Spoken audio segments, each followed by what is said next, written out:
here, back with one of your grammar classes. Today I shall be discussing pronouns and its different kinds. So keep watching.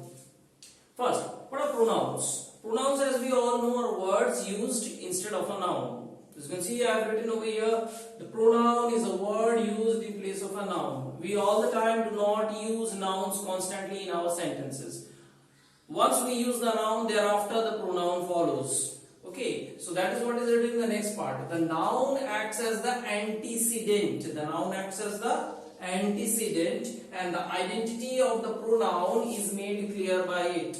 So the identity of the pronoun is made clear by the antecedent noun. That means, what does it mean? It means that first we use a noun in the sentence. Thereafter we use the pronoun. The pronoun follows it. Okay, so the noun is the primary, it's like a leader, and then the pronoun follows, it's a follower. Okay, it is used as a substitute or in place of the noun. So, as you can see the example, the girl was tired. Two sentences. The girl was tired, she sat down. Now first I use the noun, the girl sat down. After that, in the next sentence, I did not write girl, I use this pronoun she. Okay, I use this pronoun she, and this acted as a substitute for the girl. So the girl, this is the noun, it acts as the antecedent, it acts as the leader. Who follows it or who substitutes it? She, the pronoun. Okay, next example. India is a big country. India is a big country. I live in it. What is it? It means India. It refers to India. So first I write the noun India, and thereafter whenever I mention it, I do not write India all the time, the noun all the time. I use the pronoun. That is why I used it. Okay, so this is actually what is the meaning and function of a pronoun.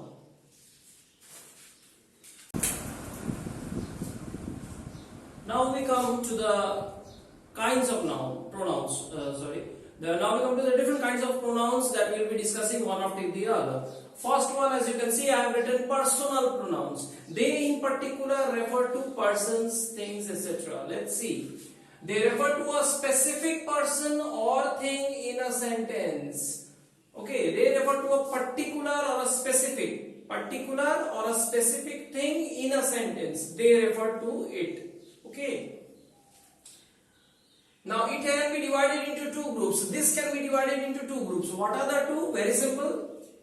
Nominative, objective. What are the two groups? Nominative and objective. Now what is nominative and what is objective? Let's see. Nominative acts as the subject of a sentence. Very easy. It means that this pronoun, this personal pronoun, will sit in the subject part of the sentence. Subject, predicate, object, I think you all know. So it will sit in the subject part of the sentence. This pronoun will sit in the subject part of the sentence. As you can see, examples I, we, they, she, all this are written in the subject part of the sentence. Example also you see, I went to the park. I, where it is written? In the subject. He plays cricket. He, where it is written? Again in the subject. Very simple. These pronouns, these nominative pronouns, nominative personal pronouns are written in the subject part of the sentence. Now, moving on to the next one, which is objective. Objective pronouns act as the object of a sentence. As the name itself suggests, objective, objective. So, the word itself suggests that these objective personal pronouns will be written in the object part of the sentence, that is towards the end of the sentence after the verb. Let's see. Example, me, him, her, etc. A lot of them are there. They will be written in the object part of the sentence. See, Yana called me. Where it is written? Yana is the subject, this is the verb, and here at the end is written me, object part. People hate him. Where it is written him? After the verb. People is the subject, hate is the verb, and after that, in the object part, I have written him. Next, we come to possessive pronouns. Possessive pronouns, these pronouns show ownership. Now the word possess, from which we have this possessive. Possess means to have something. Like you have a pen, you have a book, you have a bag. You possess all this. Okay, so possess means this. So possessive pronoun also does the same thing. That means to possess or to have something. That is what is written. These pronouns show ownership. You are the owner of this pen. You are the owner of this bag. You are the owner of this car, this house. So you are the owner. That ownership is meant by these pronouns. They point out that something belongs to someone else. What thing belongs to whom? That is pointed out by these pronouns. This thing belongs to whom? This person. How is it shown? Through these possessive pronouns. Example of a lot of things: mine, hers, ours, etc. Let's see. That car is mine. So here the thing is this. That car. It is the thing. Whom does it belong to? The pronoun is written here. Mine. That car is mine. So the pronoun mine indicates that this thing belongs to this person. Okay. Next one. This bag is hers. Again, this bag. This bag is the noun. Whom does it belong to? It is written here. Hers. This bag, this thing belongs to hers. Okay. So this possessive pronouns denotes possession. Who owns a particular thing or who has a particular thing, that is pointed out by this. Moving on to demonstrative pronouns. Demonstrative means to demonstrate. Just as I am demonstrating to you the pronoun and its kinds, similarly demonstrative pronouns also do similar kind of thing. Let's see. These pronouns are used to identify the noun. To identify the noun and answer the question which one. They seem to answer the question which one. That question is answered by these pronouns. So they identify the noun, point out, and answer the question which one. Let's take the example. These, that, those, these are the examples. That is the house of Tom. Now someone has asked you, which is the house of Tom? There are a lot of houses on the road. You point out, that is the house of Tom. You point out to a particular house and you say, that is the house of Tom. So when you are doing that, you are pointing out to a noun, and by that you are identifying, and you are answering the question which one. That is, which one is the house of Tom? That one. You are pointing out to a particular house. So that is what it is doing, identifying the noun. Noun is house of Tom. You are pointing out to it, that. Okay. Next one. These are the flowers which fell from the basket. The flowers, there are a lot of nouns later on. I won't go into that. Our function is in this sentence. These are the flowers which fell from the basket. So if I ask the question, which flowers fell from the basket? Which flowers? These are the flowers. These. You are pointing out to a number of flowers which fell from the basket. So these are the flowers which fell from the basket. So this noun is identified. How? By this particular word. These. These are the flowers that fell down. If I ask which flowers fell down? These. Similarly, this was singular for one person. These is plural for many. So both for singular as well as plural, pointing out or identifying or pinpointing something, some noun, we use demonstrative pronouns. Next we come to the distributive pronouns. I shall be discussing it. Now it's a bit different to understand, but not too difficult. Let's see. This pronoun describes members of a group. What does it do? It describes members of a group separately. Members of a group separately. Now what is members of a group separately? If you have a group of 10 people, you are including or you are referring to 1, 2, 3, 4, 5, 6. You are referring in this way to each and every member of the group. Understood? So describes members of a group separately and not collectively. Separately and not collectively. What is it written? Separately and not collectively. Collectively means taken together. If I take the whole group together, that is like collective noun. I'm taking the whole group together. No, it's not like that. It is referring to each and every member of that group. If there are 4 people, or say if there are 6 people in a board meeting, I am referring to that all the 6 people. 1, 2, 3, 4, 5, 6. I am referring to each each one of them separately. But to a singular person or things, that means singularly I am taking 1, 2, 3, 4, one of them at a time. Understood? It is always singular. It is always singular and is used with a singular noun and verb. That is why we use a singular noun and a singular verb with them. Let's see the example.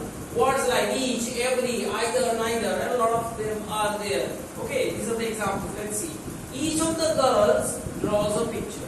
Now, each of the girls, suppose there is a drawing competition going on in a class. The class consists of, say, 50 girls. Okay, so when I say each of the girls draws a picture, that means I am referring to each of the 50 girls. 1, 2, 3, 4, 5, 6, like this I go on to 50.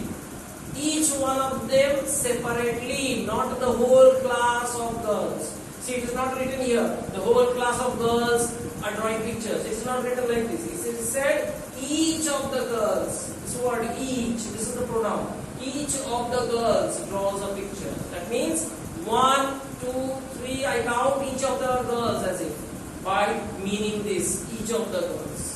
Understood? So out of those 50 girls in the class, I am counting each and every girl and saying each one of them is drawing a picture. Number 1, you are drawing picture. Number 2, you are drawing picture. So in this way, I am counting each one of them. See the next example. You can sit on either side of the window. The window has two sides, this side or that side, and you can sit on either side of the window. That means you can sit on this side or that side. That means I am referring to both the sides, the left as well as the right of the window. Okay, so you want to sit on the left side of the window, you can sit there. You can sit on the right side of the window, you can sit there. But I am referring to the left side, I am also referring to the right side. So individually I am referring to first one, then one. Not the both sides. It is not written both sides of the window. It is written either side. Either side means the left, one, the right, two. So I am pointing out to the left, I am pointing out to the right also. Individually, singularly, one at a time. Not both of them together. Not both of them together. I am not saying that is why both sides of the window. I am saying only one, taking one side at a time. Understood? Okay. Now, reciprocal pronouns. Again, very easy. These pronouns are referred to a mutual set of people. Mutual set means a people. Here it is the opposite of this. Group of people together. Each other, one another. A set of people. Okay. Let's see the examples. They had remembered each other's address. So, suppose we have a group of friends, let's say 4 friends. Each of them remembered each other's address. This whole group remembered each other's address. Here it is collective. Here it is not saying 1, 2, no. Here it is taking the whole group, that is this whole group of 4 friends. They remembered each other's addresses. So, I am referring here to the whole group. I am not taking each friend one singular at a time. No. Here I am taking the whole group. They know each other's address. They remembered each other's address. So the whole group of friends, they remembered each other's address. Next, we must, so each other is the pronoun. Okay. We must help one another in this matter. We must help one another. It can be again 2 people or more than 2. But here the thing is one another. So we are referring to that particular person, maybe 2 persons, 3 persons together. They must help each other. Like you are making suppose an exhibition, something for the exhibition. So for the exhibition, someone will make up the chart, someone will make that model, someone will do the coloring, someone will do the pointing, someone will do the demonstration. So what you are doing? Helping one another in the matter. The group consists of maybe 2, 3, 4, 5, 6 people. All of you will help one another. Only then the exhibition will come together. So in one another means the whole group again. So this is what reciprocal pronouns mean. They mean the mutual set of people together who help one another or who interact with one another. But here we refer to the whole group. They are not taken individually. If you take it individually, it is distributive pronoun. But here it is taken together as a whole. Okay.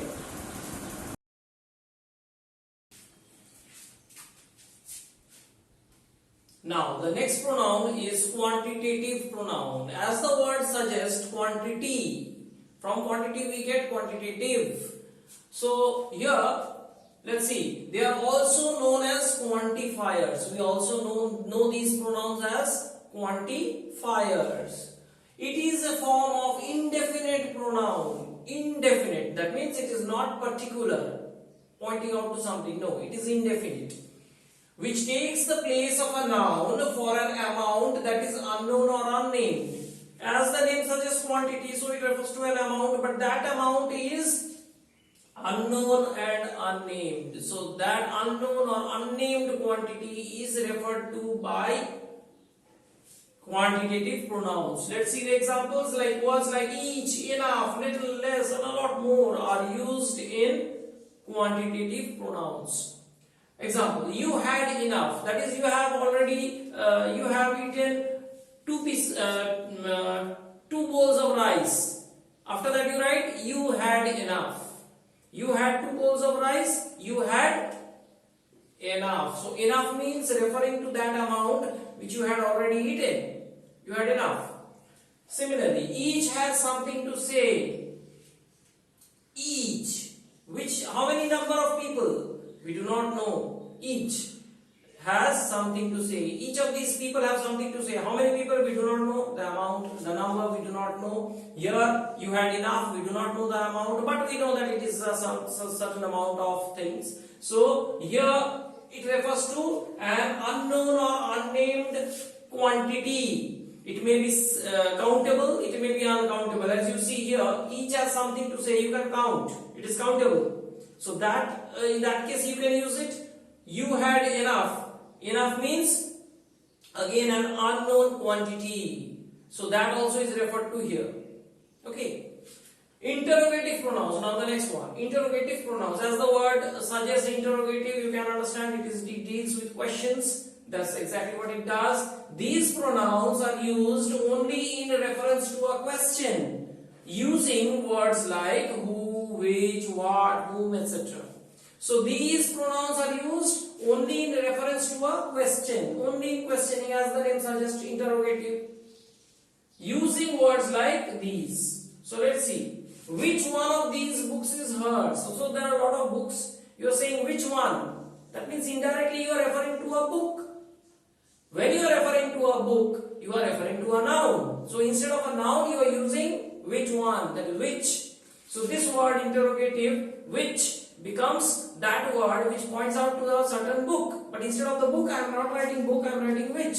So which one of these books is his? So this question, this word, which, refers to that noun. Okay. So instead of that noun, I am referring to it using this word, which. I am not referring book, I am saying which. So that's why it is an interrogative pronoun. Again, who is that lady? Who? You are asking something about that lady. You are asking in reference to this particular lady. Who refers to that lady? So when you are saying something about the noun, who is that lady? So you are pointing out to that lady. You are asking about her.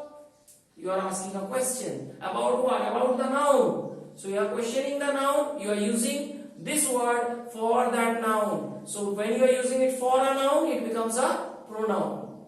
Understood? Okay, next we discuss indefinite pronouns. As the word suggests, indefinite pronouns, they do not refer to any definite particular persons, they or things. It is indefinite. These pronouns are used to refer to a person or thing that is not specific or not known. Specific means particular, pinpointing. So these pronouns are used to refer to a person or thing that is not specific. Understood? That means it is not definite, it is indefinite. That is why the meaning.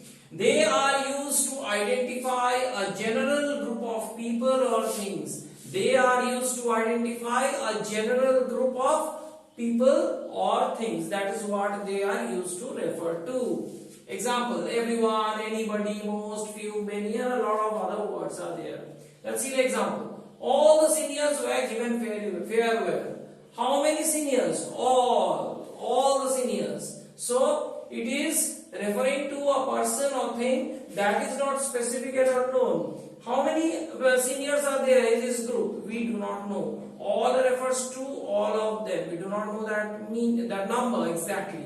That's why it is an indefinite number, and from there it becomes an indefinite pronoun. Understood? Next one. Everyone must do their duty for their motherland. Everyone. How many? Everyone. Do we know the number? We do not know the number, but we are specifying each and every one of them. So everyone must do their duty towards their motherland. All the people. Who are they? How many they are in number? We do not know. So that is indefinite. And because it is indefinite, it becomes an indefinite pronoun. Next we come to relative pronouns. Now it's a bit different, somewhat like your clauses, but I'll come to that later. Let's see the sentence. These pronouns are used to connect. They are used to connect, clarifying information to nouns and other pronouns within a sentence. Clarifying information to nouns and other pronouns. That means they are used to simplify the information that is given between two set of noun or pronoun that is there in the sentence. Okay, there may be a noun and a pronoun in the sentence, but it acts as a kind of a medium to exchange information between them. Words like who, whom, that are used. Now they are not used in the sense in which you think who, which, that, like interrogative. No, it is not used like that. It is used to kind of join and give that information. Now see the example. The paper that I wrote last night is missing. Here the paper, this noun, and I wrote last night. These two are connected by this particular word, that. So that what it does, that speaks about the paper. That speaks about the paper, and at the same time it kind of connects these two parts. The paper which I wrote last night, it kind of connects that information. Which paper? That paper. So it is pointing out to that paper which was written last night. So the paper on one side, the written last night is on one side. These two information is kind of joined up together by this word that. But mind you, that is not like a conjunction which is joining. It is doing that, but at the same time it is pointing out to the paper, the noun. Paper is the noun. It is used as a substitute for that. So that is why it is a pronoun. So the paper that I wrote last night is missing. In that way it clarifies or mixes up the information. Next, with whom did Sweetie go out? With whom did Sweetie go out? Now, Sweetie is the noun here. With whom refers to a person. With whom refers to a person. Whom did Sweetie go out? It is not written like that. With whom. That means here you are using it for a person. With whom Sweetie has gone out. So it is referring to that person.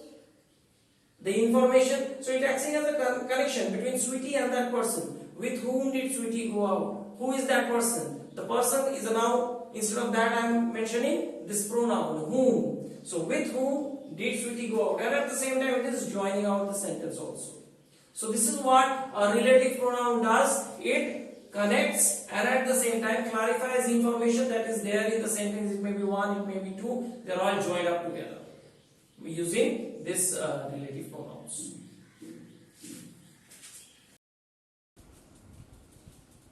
Now we come to the final set of our pronouns, which is reflexive and emphatic. They are kind of related with one another, so I am doing the two together along with a set of rules that will help you to identify which are reflexive and which are emphatic pronouns. So let's see. Reflexive. As the word reflexive suggests, reflect.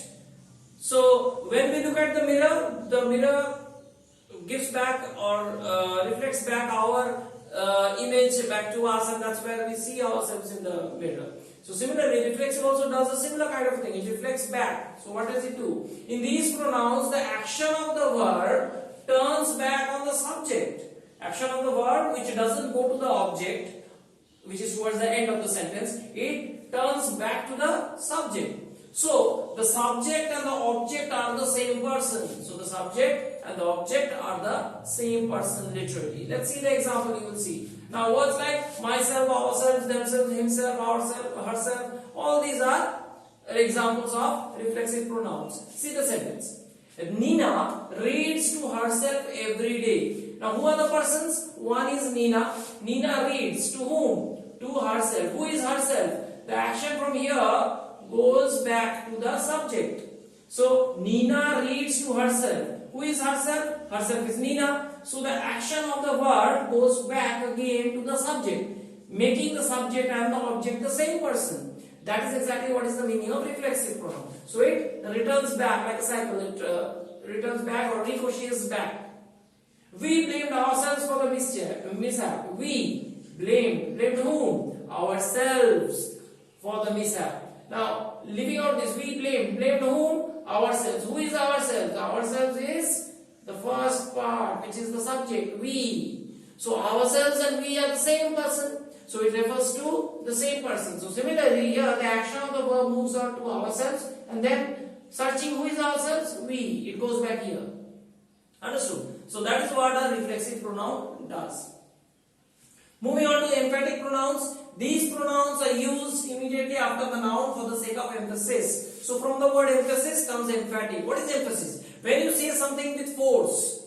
When you say something with a lot of force and a lot of conviction, that is emphasis. Like for example, you say, I did this, I myself did this. Okay, so when you are totally exerting yourself, you are giving your wholehearted opinion, then you are using an emphatic pronoun, as we will see here. They emphasize the action of the subject. They add force to the action of the subject. Now see one important difference. Here what happens in the reflexive case, the action of the verb moves from the subject onto the object. And from the object it goes back to the subject. Okay, the action of the verb moves from the subject to the object, and then from the object it goes back to the subject. But here that doesn't happen. In emphatic it doesn't happen. The action stays together with the subject. It doesn't move on to the object. The action done by the subject is mentioned very forcefully. See, words like ourselves, themselves. Now these words and these words, the words of reflexive and emphatic are the same. Okay, there are no different set of words. The same set of words for reflexive, same set of words for emphatic also. Now see how it is written. She herself told us about the incident. Now this is one, she, next is herself.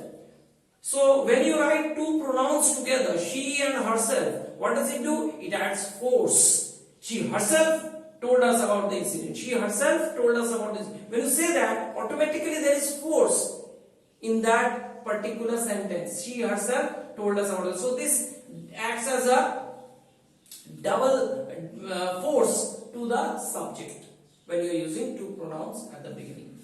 So this is the regular pronoun, the personal pronoun, you know. This one is our emphatic pronoun, herself. Okay. I myself planted this tree. Again the same thing here. I, and then after you have myself.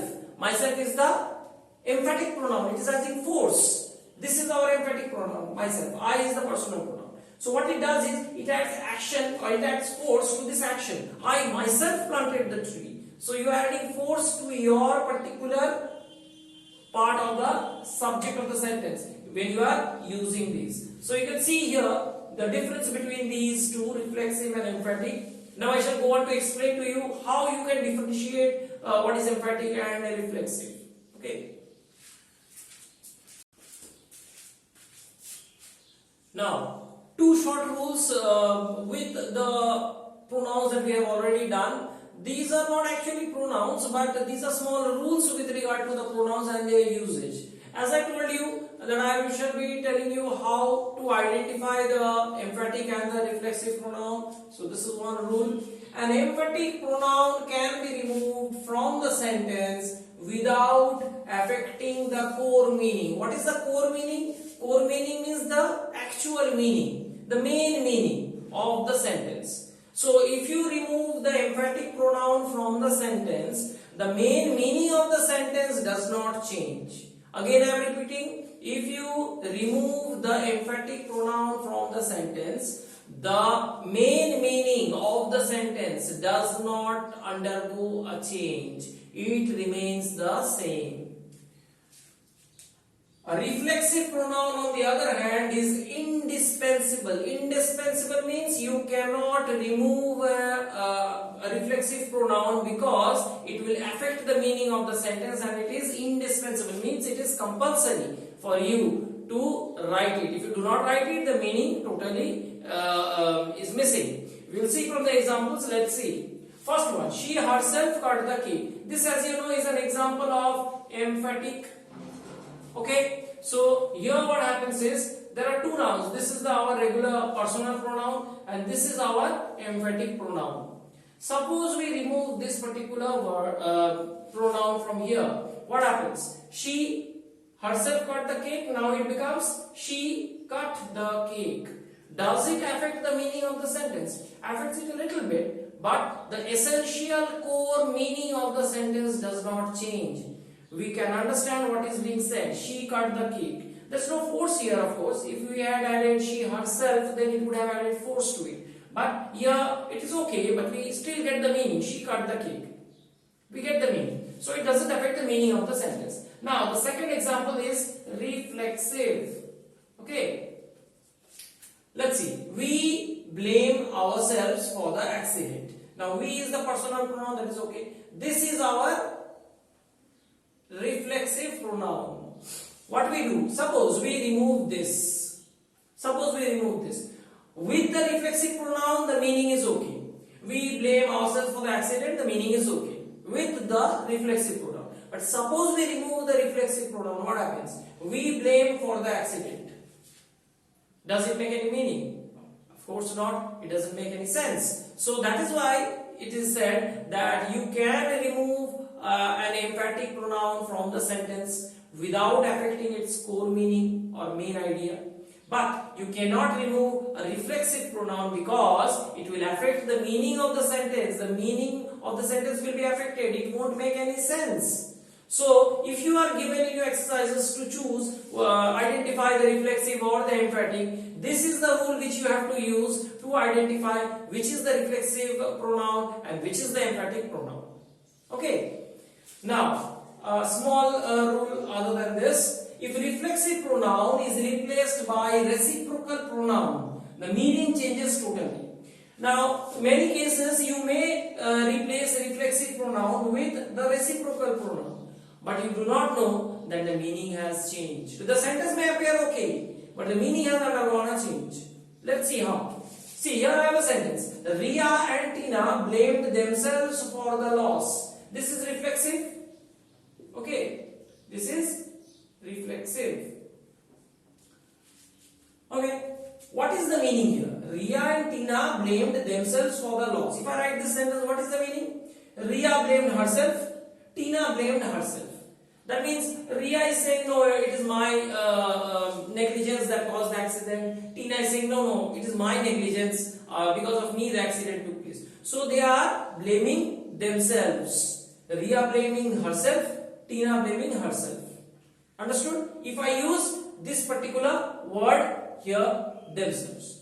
Now, moving on to the next part, which is if I substitute themselves with the word each other, which is a reciprocal pronoun. Reciprocal pronoun. If I replace it with this, you'll say it's okay nearly. No. The sentence appears to be okay, but the meaning has undergone a change. What would be the meaning now?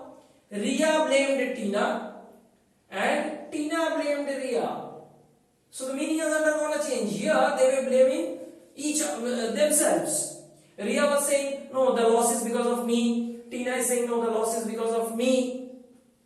Here what has happened? When I replace themselves with each other, Ria and Tina blamed each other for the loss. So Ria, what happens? Ria is saying, no, it is not my negligence that caused the loss. It is your negligence. Ria is blaming Tina. And Tina, what she is doing? She is blaming Ria. So in this way, you see that they are blaming each other. So the meaning has undergone a change when we replace a reflexive pronoun with a reciprocal pronoun. So if you are using or making such changes, you have to be very careful because the meaning of the sentence changes. That's all for from my side, from this part of the pronouns is concerned. I shall be meeting you again with another video which I shall be launching very soon. And see you until then. Thanks for watching. Of course, like, share and subscribe to my channel. Thanks for your love and support.